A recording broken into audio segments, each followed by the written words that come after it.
Bom, vamos continuar aqui nossa revisão ainda sobre gravitação? O que que diz esse problema ainda envolvendo gravitação universal? Ele fala o seguinte: imagine que você é um cientista responsável por um telescópio situado no Ártico. Olha que bacana, né? Você é um grande cientista aí. Entre as suas observações, você detecta um corpo celeste não catalogado com um raio médio orbital de 2 unidades astronômicas. Então, aqui a gente sabe aqui o raio médio desse objeto aí que você acabou de encontrar. Com base nessas informações, responda qual que é o período de rotação em torno do Sol desse corpo em anos terrestres, né? Então aqui a pergunta é muito clara, ele quer saber qual que é o período, né? Em anos terrestres, tá bom? Bom, aqui ele fala aqui alguns dados, né? Ele fala aqui ele fala que o raio médio terrestre é uma unidade astronômica, a relação entre o período e o raio, aqui no caso, terceira lei de Kepler, lembra? Então, raio ao cubo dividido pelo período ao quadrado é uma constante, né? E aqui nós temos a raiz de 8, que é igual a 2,88. Provavelmente deve usar, aqui alguma conta deve cair em uma raiz de 8. Bom, então aqui a pergunta é qual que é o período? Bom, ele já me deu a fórmula, então aqui é só brincar.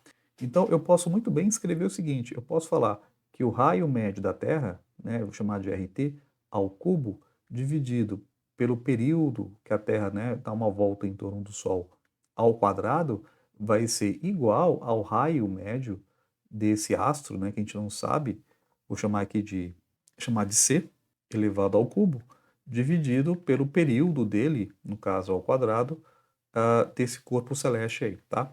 Então, professor, você sempre pode montar essa relação? Sempre eu posso montar essa relação usando aqui, no caso, a terceira lei de Kepler, tá? O que que a gente sabe aqui de dado que ele nos deu? A gente sabe o raio da Terra, a gente sabe o período, quanto tempo demora para a Terra dar uma volta em torno do Sol. A gente sabe, aqui no caso, o raio médio desse astro celeste. O que a gente não sabe é o período, que é a pergunta que é o T, né? Então, o que eu quero saber é esse T aqui, né? Então, o T desse corpo celeste, que é a pergunta aqui do problema. O resto, eu sei quanto que vale. Então, o raio médio da Terra, ele falou que vale uma unidade astronômica, então é só colocar 1 aqui, né? Então, fica 1 elevado ao cubo, dividido o período, quanto tempo demora para a Terra dar uma volta em torno do Sol? Um ano terrestre?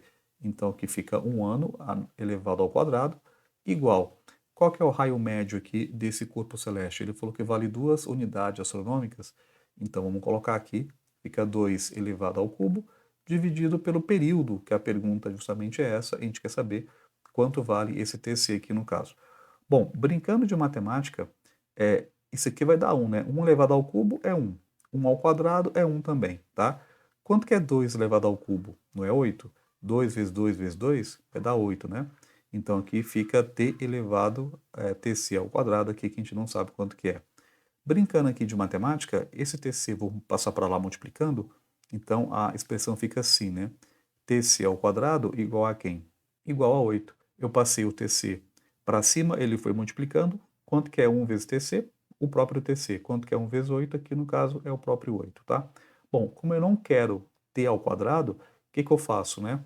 Eu tenho que levar a raiz quadrada aqui, eu tenho que levar a raiz para quê? Para tirar esse quadrado aqui de cima, né?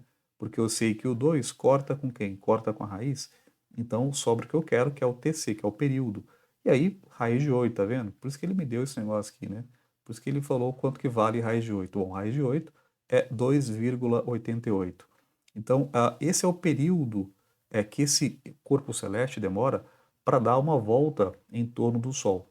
2,88 anos, tá?